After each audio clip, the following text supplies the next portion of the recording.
ஞானச்சாரலை விரும்பிக் கேட்டு சிறந்த கருத்துக்களை பதிவிடும் நண்பர்கள், பார்வையாளர்கள் அனைவருக்கும் எங்களின் சேனலின் சார்பாக மனமார்ந்த நன்றிகள்.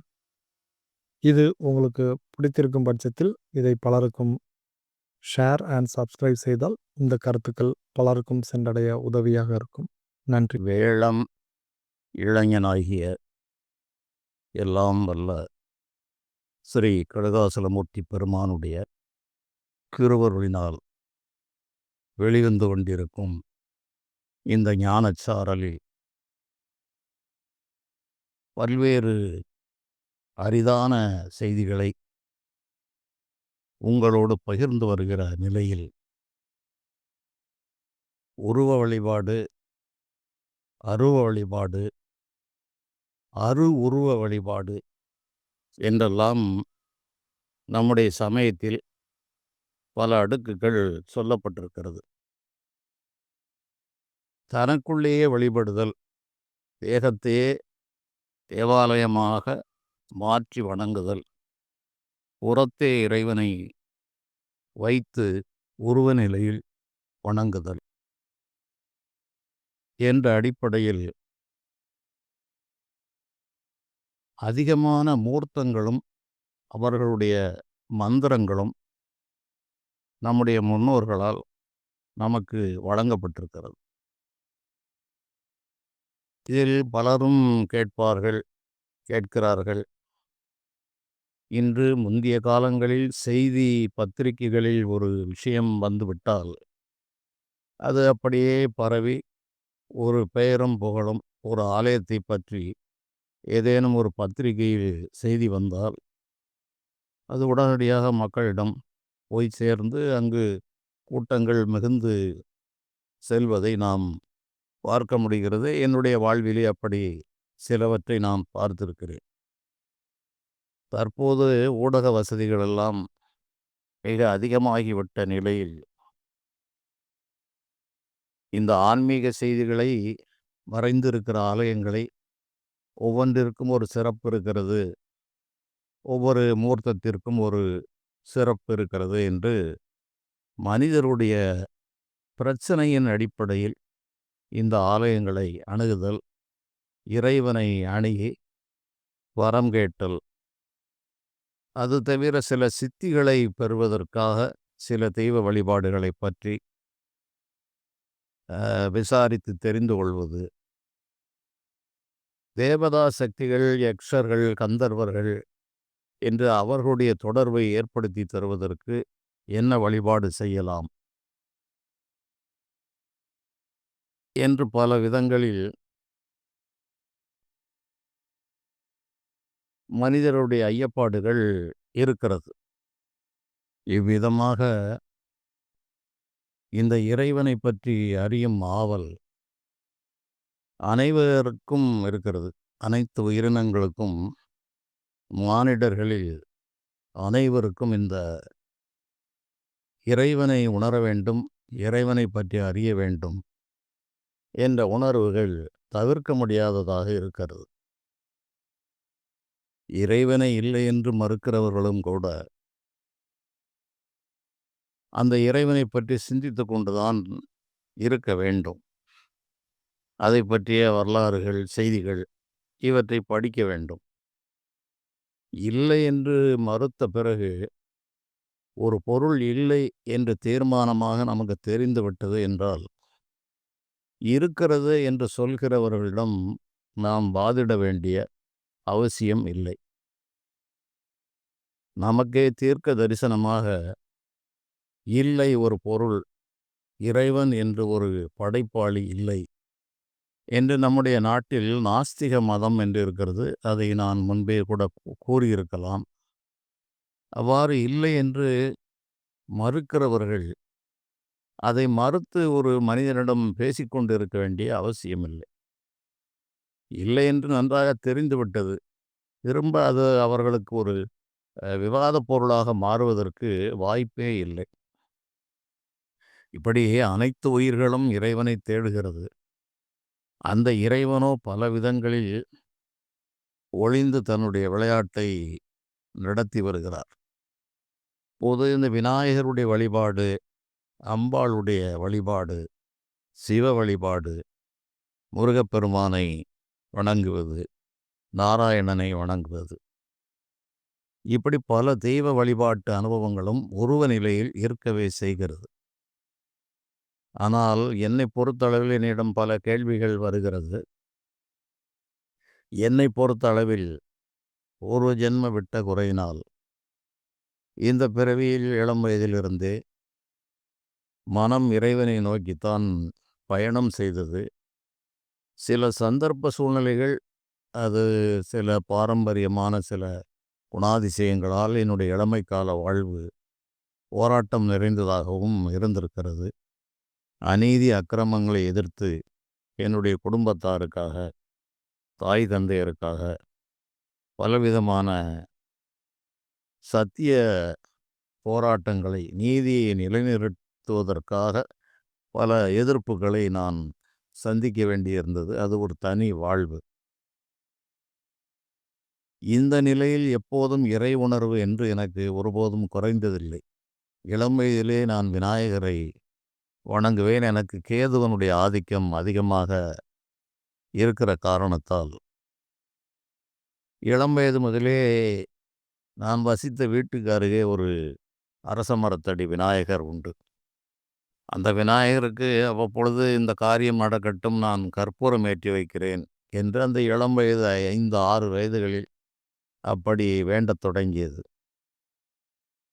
எது நடந்தாலும் அந்த விநாயகரிடம் போய் சொல்லி அங்கு ஒரு ஆள் இருப்பதாகவே நான் பாவித்து, பிள்ளையாரப்பா இதை செய்திருக்கிறேன், இதை நீ சரி செய்துவிடு என்று சொல்லிவிட்டு வந்து விடுவேன்.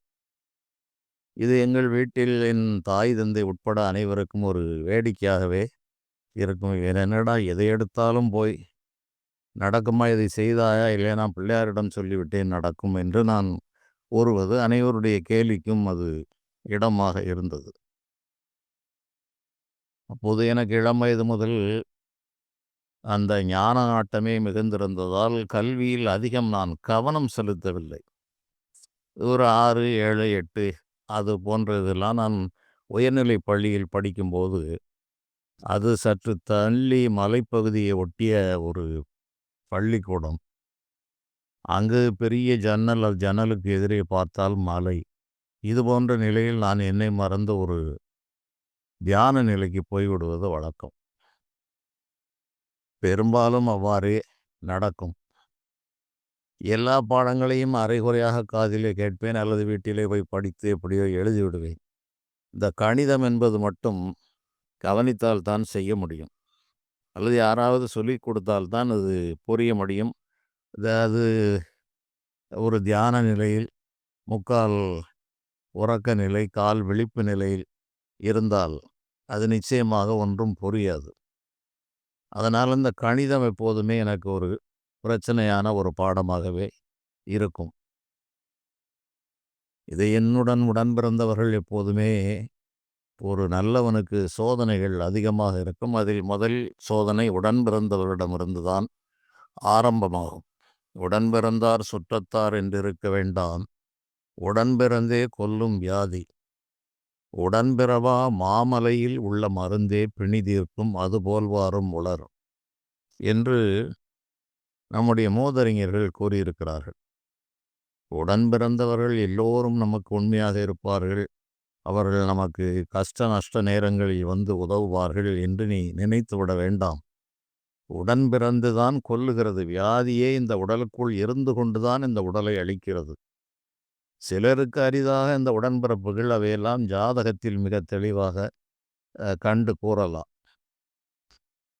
சகோதரர்களால், உடன்பிறப்புகளால் உதவியை அடைபவர்கள், உடன்பிறப்புகளால் சொல்ல முடியாத தொல்லைகளை அனுபவித்து கொண்டிருப்பவர்கள், அவர்களால் பல இடையூறுகள், சொத்து பத்து பிரச்சனைகள் இருந்தால் கணக்கில்லாத பிரச்சனைகள், தீரா பகை என்று, அது உடன் பிறந்தவர்கள் பெரும்பாலும் பங்காளி பகையாளி என்றே சொல்லுவார்கள். அந்த நிலையில் போய்கொண்டிருக்கும். அதுபோல சில ஞான நிலை பெறுகிறவர்களுக்கு இதுபோன்ற சில சோதனைகள் உடன் பிறந்தே அவர்களுக்கு தொல்லை கொடுத்து கொண்டிருக்கும். அப்படி எனக்கு தொல்லை கொடுத்தவர்கள் அதிகம். என் உடன் பிறந்தவர்கள் அதில் முதல் பங்கு வகித்தார்கள். இந்த நிலையில் நான் ஒரு 8வது வகுப்பு பரீட்சை எழுதியிருந்தேன். என்னுடைய தந்தைக்கு என்மேல் இந்த கணிதத்தில் நான் சரியாக மதிப்பெண் எடுக்கவில்லை என்பதால் ஒரு தாழ்வான எண்ணத்தில் தான் அவர் இருந்தார். இது ஞானக் கல்வியை படித்துக் கொண்டிருக்கிறோம், ஞான கணக்கை போடுகிறோம் என்பது அவருக்கு தெரியவில்லை. கணக்கறிந்தார்கன்றி காண ஒண்ணாது கணக்கறிந்தார்கன்றி கைகூடாக் காட்சி தனக்கறிந்து கண்டு அண்ட நிற்கும் கணக்கறிந்தார் நல்ல கல்வி கற்றாரே என்பது திருமந்திரம். நான் யோக கணக்கு ஞான கணக்குகளை போடுகிற நிலையில் இவர்கள் இந்த மானிட வாழ்க்கைக்கு தேவையான இந்த கணிதத்தில் சரியா ஏனென்றால் என்னுடைய தந்தை கணிதத்தில் மிக திறமையானவர். அதனால் அவருக்கு ஒரு குறைந்த எண்ணமே என்னிடம் இருந்தது. இதில் 8வது வகுப்பு அந்த காலங்களில் 2 மாதங்கள் விடுமுறை விடுவார்கள். அந்த விடுமுறை முடிவதற்கு ஒரு 10 தினங்களுக்கு முன்பாக அந்த ரிசல்ட்டு அந்த பள்ளியிலே ஒரு நோட்டீஸ் போர்டில் ஒட்டியிருப்பார்கள். டைப் செய்து ஒட்டுவார்கள். அப்போது தெருவை சேர்ந்த பலரும் போய் பார்த்துவிட்டு, என்னுடைய சகோதரர்கள் ஒவ்வொருவருக்கும் இந்த வருடம் நீ ஃபெயில் ஆவாய் என்று சொல்வது, அந்த லீவு நாள்கள் 60 நாள்களும் அவர்கள் ஒரு 4, 5 பேர் என்னோடு உடன் பிறந்தவர்கள். அனைவரும் என்னுடைய நம்பிக்கையை குறைப்பதற்கென்றே இறைவனால் அனுப்பப்பட்டவர்கள். எந்தெந்த வகைகளில் எனக்கு உபத்திரவங்கள் தர வேண்டுமோ அதற்கென்றே பெறப்படுத்தவர்கள். இந்த ஹரிச்சந்திர மகாராஜாவுடைய கதையில் ஹரிச்சந்திரனை மயானம் காக்கச் செய்தது, ஹரிச்சந்திரனை விலைக்கு வாங்கியது, சந்திரமதியை விலைக்கு வாங்கியது, நாகம் தீண்டியது என்று அவருக்கு நட்சத்திரயன் என்று ஒரு நபர் சோதனை கொடுத்து கொண்டே இருப்பார். இவர்களெல்லாம் தேவலோகத்திலிருந்து அனுப்பப்பட்டவர்கள் என்று அந்த ஹரிச்சந்திர புராணம் கூறுகிறது. இவ்வாறு கணக்கில்லாத தொல்லைகளை கொடுத்தால் மட்டுமே அந்த ஹரிச்சந்திரனுடைய உயர்ந்த குணத்தின் பெருமை உலகம் அறிந்து கொள்ளும் என்பதற்காக அனுப்பப்பட்ட அந்த சக்திகள் என்று அதை கூறுவார்கள். இங்கு எனக்கு இறைவன் என்ன திருவுள்ளம் வைத்தாரோ தெரியவில்லை. இவர்களுக்கு அந்த 60 நாள்களும் நீ இந்த வருடம் ஃபெயில் ஆவாய் என்று அவர்களுக்கு நினைவு தெரிந்த நாளிலிருந்து அவர்களுடைய ஆசீர்வாதங்கள் இப்படித்தான் இருந்தது. இந்த வருடம் நீ ஃபெயில் ஆகிவிடுவாய் என்று தொடர்ந்து சொல்லுவார்கள். எனக்கு இளம் வயது என்றால் எனக்கு சற்று முன்கோபம் அதிகமாக இருக்கும். இருந்தாலும் என்னுடைய தாய்க்காக அதை பொறுத்து கொள்வேன். இல்லாத சமயத்தில் என்னுடைய கோபம் வெளிப்பட்டு அவர்கள் அதால் அல்லல் படுவார்கள். பிறகு என்னுடைய தாயாருடைய கண்டிப்பும் தண்டிப்பும் எனக்கு இருக்கும். ஏனென்றால் இதை போன்ற அவர்களுக்கு வாயினால் பதில் சொல்வது சரியாக இருக்காது. ஏற்கனவே எனக்கு சற்று இந்த கோபம் என்கிற விஷயத்தில் இறைவன் எனக்கு இந்த பிறவியில் அதை ஒரு பெரிய தடையாகவே வைத்து விட்டார். அதனால் நான் பட்ட சிரமங்கள் அதிகம். அதை வேறு தொடர்களிலே கூறுகிறேன். ஏனென்றால் இந்த சினம் என்பது இந்த ஆன்மீக முன்னேற்றத்தை எந்த அளவில் தடுக்கிறது என்பதை மற்றவர்கள் தெரிந்து கொள்ள வேண்டும் என்று நான் என்னுடைய புத்தகத்தில் அனைத்தையும் வெளிப்படையாகவே எழுதியிருந்தேன். என்னுடைய இளம் வயதிலே நான் செய்த செயல்களை எந்த விதமான ஒளிவு மறைவுகளும் இல்லாமலே எழுதியிருந்தேன். அநியாயத்திற்கோ அக்கிரமத்திற்கோ நான் சென்றவன் அல்ல. நியாயத்திற்கு போராடுகிற போது அது எல்லை மீறி போய்விடுவதற்கான வாய்ப்புகள் மிகுதி. அது தனியாக இருக்கிறது. இவ்வாறு சொல்லிக்கொண்டே இருந்தார்கள். 8வது வகுப்பு ரிசல்ட் வந்தது. எனக்கு முன்பாக போய் பார்த்துவிட்டு வந்தவர்கள் என்னுடைய பெயர் அந்த பாஸ் ஆனவர்களுடைய பட்டியலில் இல்லை. என்னோடு அந்த தெருவில் விளையாடுகிறவர்களுக்கு கூட கொஞ்சம் மன கஷ்டம் இருந்தது. என்னுடைய சகோதரர்களுக்கு அளவிலாத ஆனந்தம். ஓடி வந்து இவன் 8வதில் ஃபெயில் ஆகிவிட்டான் என்று என்னுடைய பெற்றோர்களிடம் ரொம்ப மகிழ்ச்சிகரமாக கூறினார்கள். நான் சற்றும் அதற்கு அசையவில்லை. என் தந்தை எப்போதுமே என்னை தண்டிப்பதற்கு ரொம்ப முனைப்பாக இருப்பார். அதனால் என்னடா அப்படி இப்போ ஃபெயில் ஆகிவிட்டதாக சொல்லுகிறார்கள். அதெல்லாம் நான் ஃபெயில் ஆக மாட்டேன், அவன் தப்பாக போட்டிருப்பான். எனக்கும் கோபம் வந்தது. ஏன்னா என் தந்தையும் இவர்களெல்லாம் இந்த சில பழமொழிகள் இருக்கிறது. அதுபோல்தான் எதிர்ப்பு காட்டாதவரை அவன் ஏதோ ஒன்றுக்கும் உதவாதவன் என்று இந்த உலகம் நினைக்கிறது. எதிர்த்தால் தான் அடங்குகிறார்கள். சாதுவாக அமைதியாக சென்றால் அவன் ஏதோ ஒன்றுக்கும் உதவாதவனாக இருப்பான் என்ற ஒரு தவறான எண்ணங்கள், மதிப்பீடுகள் வந்துவிடுகிறது இந்த சமுதாயத்தில். பாம்பு போல் கடிக்கவும் செய்யலாம், சீரவும் செய்யலாம். ஆகவே சீர வேண்டுமென்றே நீதி சாஸ்திரம் கூறுகிறது. அதனால் குரலை உயர்த்தியவுடன் என் தந்தை அடங்கினார். நான் ஃபெயிலாகவில்லை, நான் பாஸ் ஆவேன். அது எப்படி சொல்கிறாய்? பார்த்துவிட்டு உன்னுடைய பெயர் இல்லை என்று தெளிவாக சொல்லுகிறார்களே என்று கேட்டார். என் அம்மாவுக்கு ஒன்றும் சொல்லுவதற்கு வழியில்லை. இல்லை இல்லை, நான் ஃபெயிலாக போகிறதில்ல, பிள்ளையார்ட்ட நான் சொல்லிட்டேன், நான் 8வது வகுப்பில் பாஸ் ஆயிடுவேன். இல்லை என்னடா ரிசல்ட்டு போட்டாச்சு, போய் இப்போ ஒட்டியாச்சு, உன் பேர் இல்லைன்னு பார்த்துட்டு வந்து அவ்வளோ பேர் பொண்ணுக்கு 10 பேர் சொல்லிட்டாங்க. நீ என்னடான்னா பிள்ளையார்ட்ட சொல்லிட்டேன் பாஸ் ஆயிடுவோம்னா, ரிசல்ட் போட்டது பிறகு எப்படிடா பாஸ் ஆவ அப்படின்னு எங்கள் அப்பா கேட்டார். அப்பவும் நான் எந்த பதற்றம் அடையவில்லை. அவன் தப்பாக போட்டிருப்பான், நாளைக்கு நான் போய் பார்த்துட்டு வரேன். நான் போய் பார்த்துட்டு வந்த பிறகு என் பேர் இல்லைன்னா தான் நான் ஃபெயிலாங்கிறத நீங்கள் சொல்லணும். அதுவரையில் பேசாமல் இருங்க அப்படின்னு சொல்லிட்டு விட்டுட்டேன்.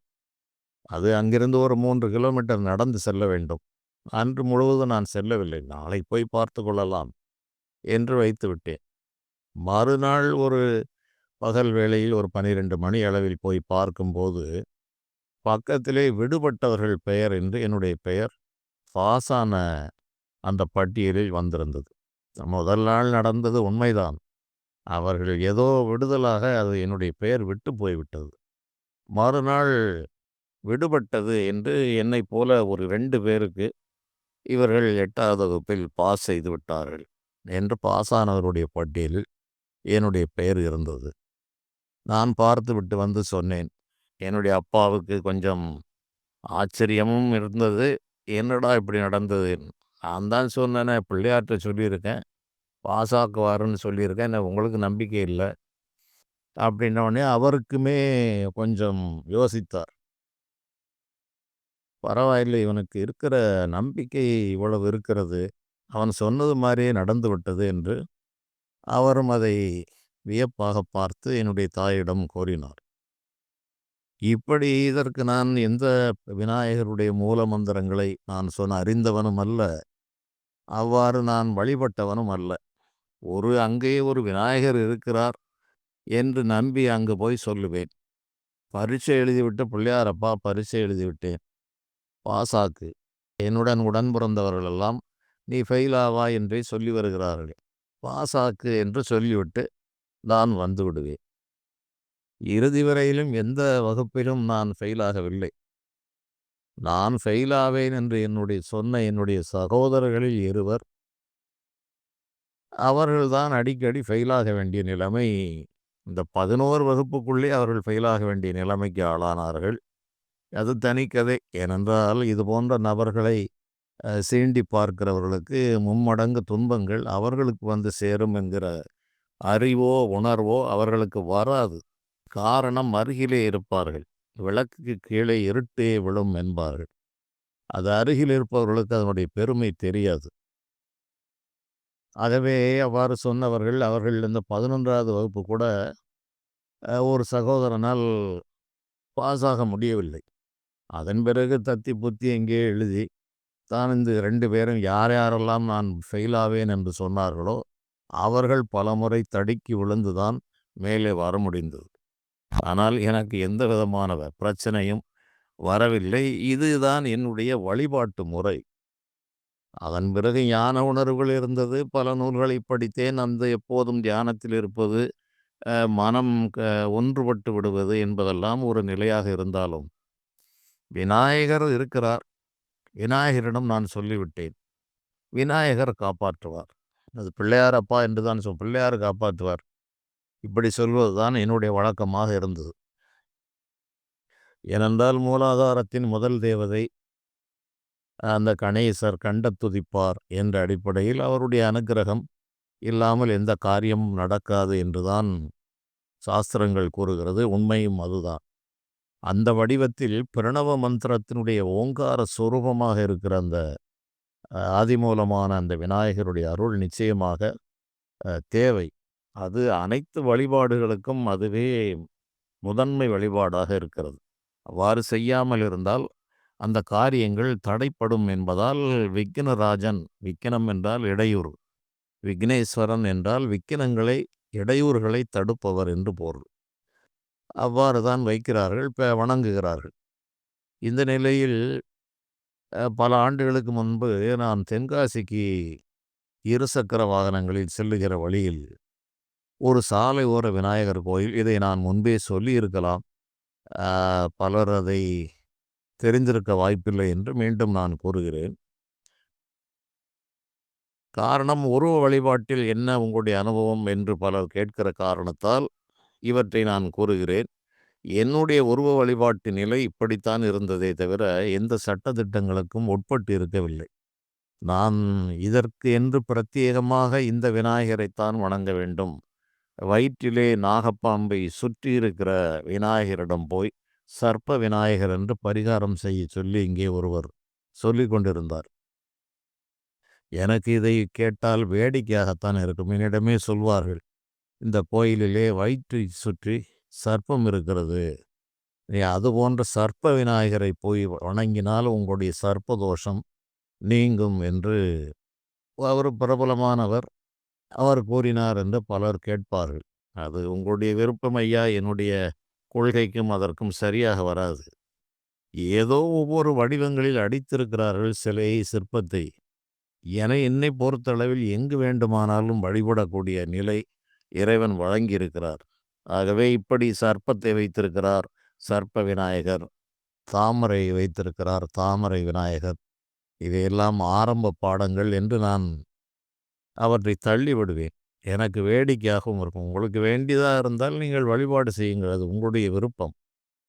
அதை நான் தடை செய்யவில்லை. விநாயகரை வணங்கு என்று சொன்னால் அது சர்ப்பத்தை வைத்திருந்ததனால் சர்ப்ப விநாயகர் என்று இவற்றை நான் சற்று வினோதமாகவெல்லாம் பல ஆண்டுகளுக்கு முன்பாக சொன்னது உண்டு. அதுபோல இறைவன் பல பல வடிவம் எடுக்கிறார். மனிதர்கள் பலர் பல வடிவங்களை கொடுத்திருக்கிறார்கள். சுமார் ஒரு 20 விநாயகர் உடைய ரூபங்கள் சொல்லப்பட்டிருக்கிறது. முருகப்பெருமான் என்றால் ஒரு முகமும் 6 முகமும் சொல்லப்பட்டிருக்கிறது. வித்தியாசமாக சில இடங்களில் முன்னோர்கள் ஸ்தாபிதம் செய்திருப்பார்கள். அருள் சக்தி ஒன்றுதான். அந்த அருள் சக்தி பல்வேறு நிலைகளில் செயல்படுகிறது. நீ எங்கு சென்று வணங்கினாலும் அந்த தெய்வம் உனக்கு அனுக்கிரகம் செய்யவே செய்யும். எல்லா விநாயகருடைய சிலைக்கு அருகிலே நாகர் சிலை வைப்பது என்பது அந்த காலத்து வழக்கம். இந்த நாகத்தை அனைத்து தெய்வங்களோடும் இணைத்திருப்பார்கள். அதற்கெல்லாம் பல நுணுக்கமான காரணங்கள் இருக்கிறது. ஆனால் இவர்கள் சாமானிய கண்ணோட்டத்தில் அவர் என்ன சொல்லுவார் என்றால், இந்த தெய்வ படங்களை வீட்டில் வைத்தால் அதற்கு முன்னால் ஃப்ரேம் செய்து தகரத்தை அடிப்பார்கள். அது இரும்பிலே ஆணி அடிப்பார்கள். தற்காலம் போல அந்த லேமினேஷன் என்பதெல்லாம் இல்லை. ஃப்ரேம் செய்தால் தகரம் அடித்து அது ஒரு சட்டத்தை, மரச்சட்டத்தை அடித்து சின்ன சின்ன ஆணிகளை வைத்து தான் ஃப்ரேம் செய்து வைத்திருப்பார்கள். அவர் என்ன கூறினார் என்று சிலர் வந்து கேட்டார்கள். ஐயா, அந்த மாதிரி படங்களை வைக்கக்கூடாது என்று சொல்லுகிறார்கள். ஏனென்றால் தகரம் தெய்வத்தை தடுத்துவிடும், ஆணி தடுத்துவிடும்.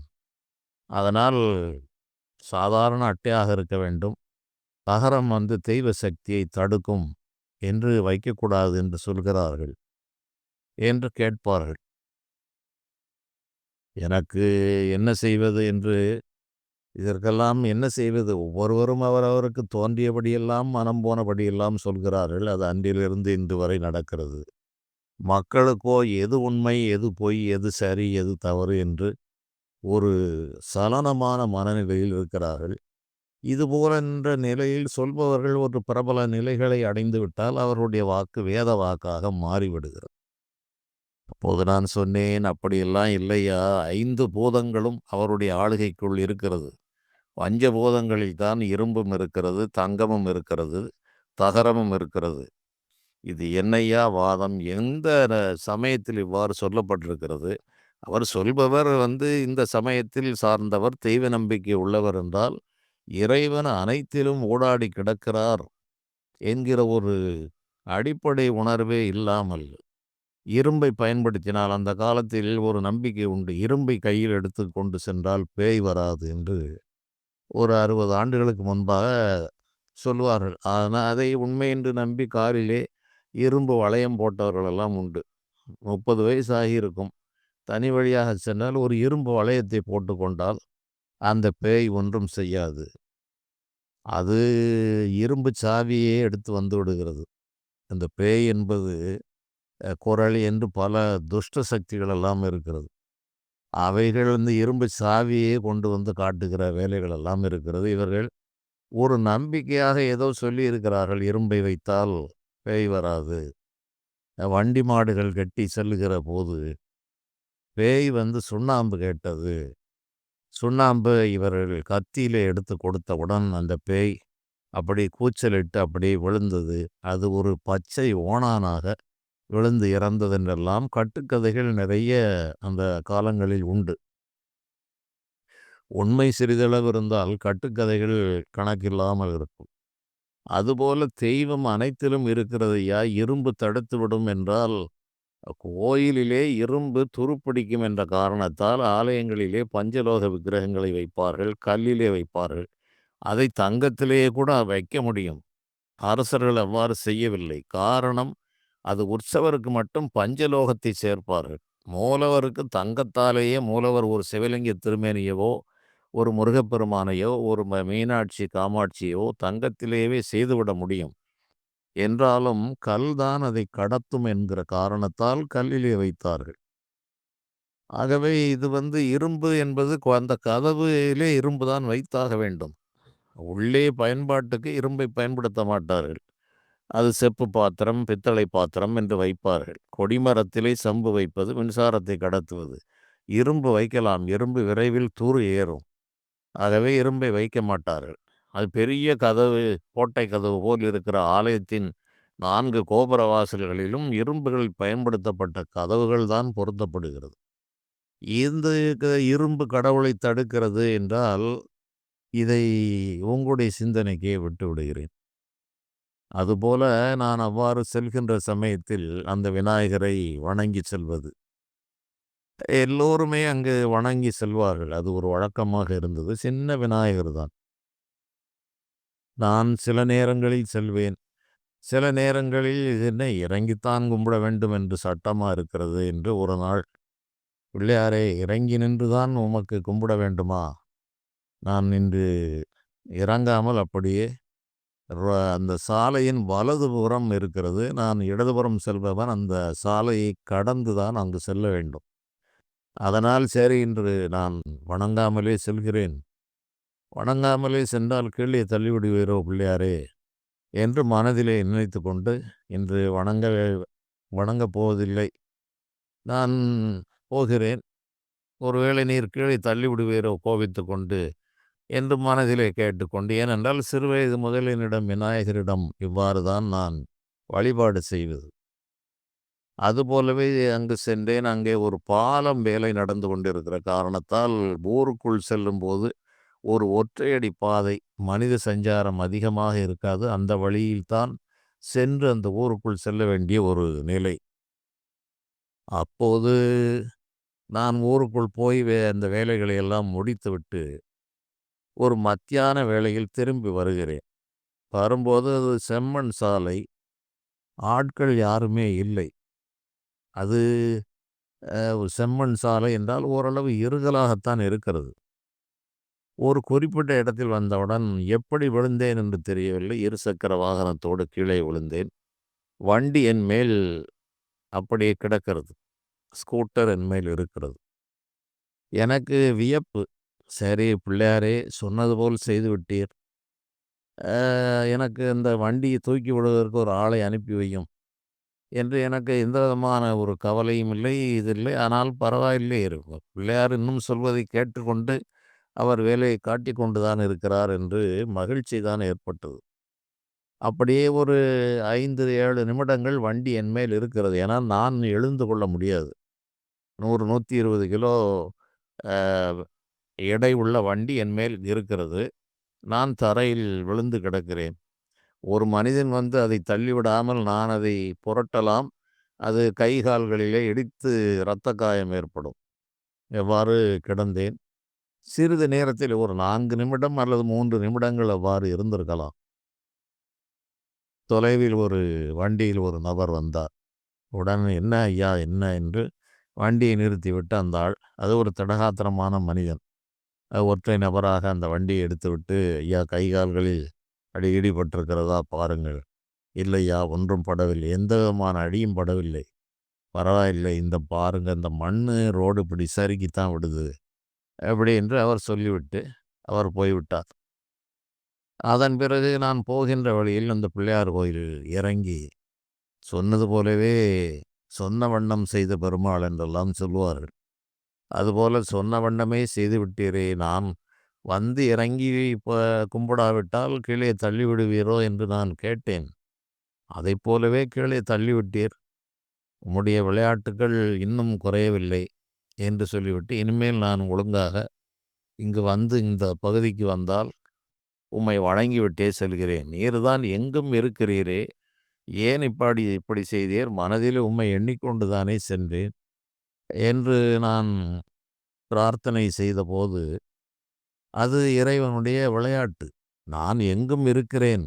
ஆனால் என்னை மதிக்க வேண்டுமடா! அதை நீ தள்ளுவாயா என்று கேட்டால் நான் தள்ளிவிடுவேன். நான் அங்கேயும் வந்து உனக்கு வேலை செய்தவன் நான் தான். ஆனால் ஒரு அமைப்பில் வைத்திருக்கும்போது அதுவும் உண்மை என்று நீ தெரிந்து கொள்ள வேண்டும். எங்கும் நிறைந்திருக்கிற ஒரு பொருள் இங்கு இல்லை என்று நாம் கூறப்போவதில்லை. ஆனால் அதற்கு மரியாதை கொடுக்க வேண்டுமா வேண்டாமா என்கிற நிலையில் ஒரு சவால் போல கேட்டால் அந்த இறைவன் இவ்வாறு விளையாடுகிறார். அவருடைய விளையாட்டிற்கு நம்மை ஒரு பொருட்டாக எடுத்திருக்கிறார் என்பது ஒரு மிகப்பெரிய ஒரு பாக்கியம் என்றுதான் கூற வேண்டும். இதுபோல பல சம்பவங்கள் இந்த விநாயகப் பெருமானால் நடந்திருக்கிறது. பல தெய்வங்களும் அவ்வாறு செய்திருக்கிறது. ஆனால் என்னை பொறுத்த அளவில் நான் அதற்கென்று பிரத்யேகமான ஒரு மந்திரங்கள், வழிபாடுகள், ஆலயங்கள் என்று சென்றதில்லை. எங்கெங்கு நினைப்பினும் எங்கே நினைப்பினும் அங்கே என்முன் வந்து எதிர் நிற்பனே என்று அருணகிரி பெருமான் கூறுகிறார். செங்கோடை குமரன் என எங்கே நினைப்பினும் நான் எந்த இடத்துல இருந்து கூப்பிட்டாலும் அங்கே என்முன் வந்து எதிர் நிற்பனே. எதிர் நிற்பனேன்னா அவனுக்கு அதை விட வேலை என்ன? ஒரு வேலைக்காரனை சொல்வது போல் அந்த முருகப்பெருமானை அருணகிரிநாதர் வேலை வாங்குகிறார். அவன் நம்முடைய ஆளப்பா, எப்போ கூப்பிட்டாலும் வந்து நம்ம முன்னால நிற்பான். இப்படி என்று சொல்வது போல செங்கேழெடுத்த சினவடிவேலும் திருமுகமும் பங்கே நிறைத்த நற்பன்னிரு தோளும் பதும மலர் கொங்கே சரளம் சொரியும் செங்கோடை குமரன் என எங்கே நினைப்பினும் அங்கே என்முன் வந்து எதிர் நிற்பனே என்று அந்த முருகப்பெருமான் அந்த பக்தர்களுக்கு கொடுக்கிற அந்த அளவிலாத அந்த ஒரு அந்தஸ்து, மரியாதை, அவருடைய வாக்கிற்கு தருகிற முக்கியத்துவம், இவையெல்லாம் இப்படி அடியார்களுடைய வாக்கில் இருந்து நாம் அறிந்து கொள்ள முடிகிறது. நடைமுறை வாழ்விலும் அதை நாம் உணர முடிகிறது. கீழே தள்ளிவிடுவீரோ என்றால் ஆயிரக்கணக்கானவர்கள் வணங்குகிறார்கள். அவர்களுக்கு அப்படி செயல்கள் நடப்பதில்லை. ஆனால் நம்மையும் ஒரு பொருளாக மதித்து, நம் மனதிலே எண்ணிய எண்ணத்தையும் ஒரு பொருட்டாக எடுத்து, அந்த விளையாட்டை செய்து, அதை தூக்கிவிட ஒரு ஆளை அனுப்பும் என்று கேட்டவுடன், ஒரு ஆள் வந்து அதை தூக்கிவிட்டும் சென்றார் என்பது இறைவன் சகுன நிலையில் எவ்வாறு அருள் விளையாடல்களை நடத்துகிறார். பொய்யாகிய உலகம்தான், கானல் நீராகிய உலகம்தான் கலந்து நம்மோடே இருக்கிற இறைவன்தான் என்ற போதிலும், அருவமாகவும் உருவமாகவும் இருக்கிற நிலையில் அந்த உருவநிலை கடவுள் இவ்வாறெல்லாம் விளையாடுகிறார். அதற்காகவே அவர் சகுன நிலையில் உருவ நிலையில் இருக்கிறார் என்பதுதான் ஞான நூல்கள் கூறுகிறது. சகுன நிலையில் அவர்கள் பக்தரோடு விளையாடுகிறார்கள், அன்பரோடு விளையாடுகிறார், அருள் வழங்குகிறார், சோதனைகளை செய்கிறார். இப்படி பல செயல்களுக்கு பரீட்சைகள் வைக்கிறார். இப்படி பல விஷயங்கள் அந்த உருவக்கடவுள் சகுன நிலையில் இருக்கிற இறைவன் செய்து கொண்டிருக்கிறார். அன்றும் இன்றும் என்றுமே நடந்து கொண்டிருக்கிறது. அது எல்லையில்லாத விஷயங்கள் இந்த நாடு முழுவதும் நடந்து கொண்டிருக்கிறது. வினோதமான செய்திகள் கணக்கில்லாமல் இருக்கிறது. வருகிற தொடர்களில் அது போன்ற அனுபவங்களை கூறுகிறேன். மேலும் பார்க்கலாம். நன்றி.